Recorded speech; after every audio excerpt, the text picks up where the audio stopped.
Hey guys, my name is Matimio, and welcome to another episode of Sunday Mailbox. This is a video series where you, the viewer, can submit your gaming or Battlefield-related questions, and then I will give my humble opinion on them. To get the formalities out of the way real quick, if you would like to submit your own question that could be featured in a future episode, you can do so by leaving a comment down below or by sending me a YouTube message.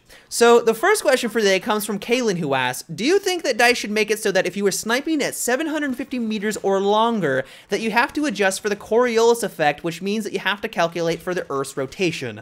So this would definitely make sniping in the Battlefield franchise way more realistic. But I don't know exactly how they would be able to implement a system in place that would only kick in at 750 meters out or further, because on the real world, on Earth, the Coriolis effect is always happening. Even if you were shooting someone 10 meters away, while you don't have to compensate your accuracy and aim differently by any means, like you can just aim directly at their head, like the Coriolis effect is still in action. And so if they did want to have a mechanic like this in place, I think the only way that they could really go about it is to have it constant. So even if you are firing an assault rifle, even if you're using a bolt-action rifle, the bullet would always be affected by this mechanic. And if they did do this, it would make the game way more authentic. And DICE has even come out and said that they want the Battlefield franchise to feel authentic, but they've also said that they don't want to make that realism, or they don't want to push the realism so far that it sucks the fun out of playing a video game. And I think that if they did do this, it would be pushing it a little bit too far, because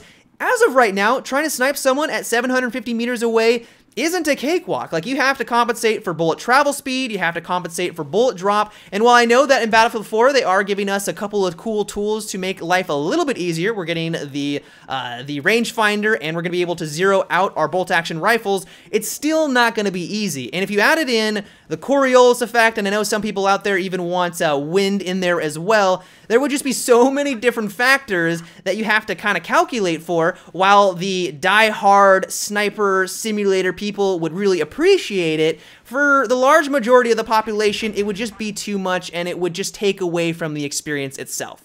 The next question comes from Ernie, who asks, I was thinking about the new defuse game mode, and I was thinking that perhaps they should make it so that instead of a squad versus squad, it should be 32 versus 32. Now, normally, I don't really have a problem with having more people on a map. Like, it doesn't even matter what game mode, even on like the Close Quarter DLC, I am known to every once in a while join a crazy server with 64 players on it. And I know that it gets a little bit too bogged down, and it's not even really the best gameplay, but sometimes I just like to join those crazy matches just to kind of have some really action-packed gameplay. But I think defuse is going to be the exception, because you want it to be small scale, like squad versus squad, like 5v5, maybe 10 versus 10. But if you bump it up to 32 versus 32, while, yeah, there'd be a lot more people to shoot at, you have to remember that when you die in defuse, you're down for good. And so if you don't get that revive off, you're going to be waiting on the spawn screen for a very long time. And if I have a feeling that those games are going to be a lot more slow paced. People aren't going to just run around because they know that if they die, they're down for good. And so they're going to take things very cautiously. And so let's say, for example, you join a match, and within the first couple of seconds, you get dropped by a high-powered rifle. Like, they just beam you right in the head, and you're stuck on the spawn screen. You now have to wait for your allies to drop 32 other players, or for them to drop the rest of your allies, and that could take a significant amount of time because everyone is taking things so cautiously. And what would probably happen is that those rounds would devolve into, once someone dies, they just leave the server. Like, they're just not going to be bothered with staying and sticking around for a couple of minutes to get back into the action. And so keeping the player count to 5 versus 5 or 10 versus 10 is probably the best way for like these game modes to work. While it may not be as epic because there isn't as many people for you to kill for each round, the rounds are going to be faster, they're going to be more fast paced, and you're just not going to have as much time just sitting on the spawn screen, which I know isn't the most enjoyable thing. The next question is, what are your thoughts on the new camos for vehicles? I think that camos should be a bit real, because it seems like everyone is going to play on a desert map and have a pink tank rolling down the map.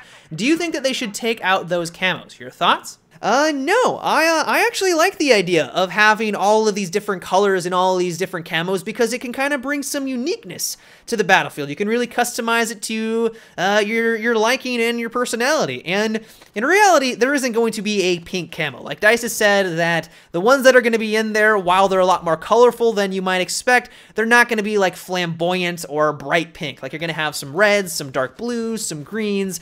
But in reality, if you want to run with these crazy colors in there, like you're kind of going to leave yourself at a disadvantage. Like if you're playing on a desert map and you are dark blue, you're going to stick out like a sore thumb. Like you're not going to be very stealthy and people are going to be able to pick you out from a mile away.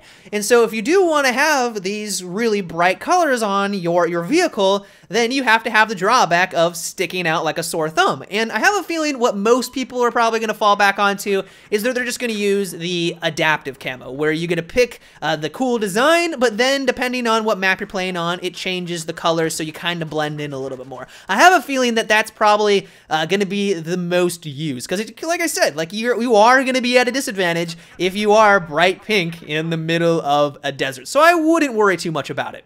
Mr. T has the next question, and it is, I was wondering if you're playing Battlefield 4, can you be both a infantry player and a commander? Because I'm worried that if people will use the commander just to help themselves. For example, placing a UAV on himself to see everyone on the minimap, but not exactly helping their team. So I think that there's a fair amount of confusion surrounding the commander mode, because I get a lot of questions that are very similar to this. And so if you're not aware, the commander isn't a physical soldier on the battlefield like it was back in Battlefield 2. In Battlefield 2, the commander was a soldier. Like if they wanted to, they could just completely disregard that role and they could just run around and kill people. They could get in a tank. They could maybe every once in a while drop down a UAV to help themselves. And DICE kind of wanted to eliminate that factor. Like they didn't want someone either to completely abuse it and just make it so that it was just an extension of them to allow them to do better, but at the same time, they didn't want just some random person hiding in a corner and looking at an overlay. And so what DICE has done is that if you're on a 64-man server and commander mode is active, that means that there's going to be 64 soldiers on the ground duking it out, but then there's going to be 2 other guys in the commander seat. And so kind of think of it more as a 66-man server. And so to answer your question, no, you will not be able to individually abuse the commander mode to benefit yourself.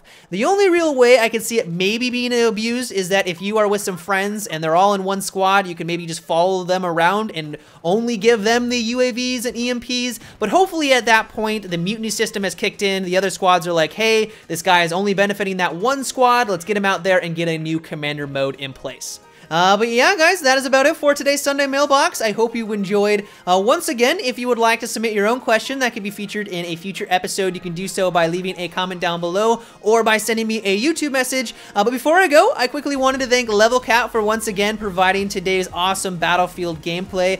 He was kind enough to lend it to me. But until tomorrow, guys, have a good one and take it easy.